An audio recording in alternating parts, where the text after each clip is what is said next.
20 வருஷத்துக்கு அப்புறம் பார்த்தீங்கன்னா, கில்லி படம் பார்த்தீங்கன்னா, தியேட்டர்ல வந்து ரிலீஸ் பண்ணியிருக்காங்க. ஒரு மாபெரும் ஒரு கொண்டாட்டமா இருந்தது. அத பார்க்கறதுக்கு தான் நாங்களும் வந்திருந்தோம்.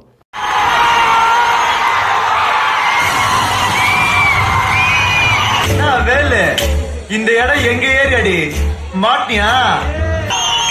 நான் சொன்ன இந்த ஏரியா இந்த ஏரியா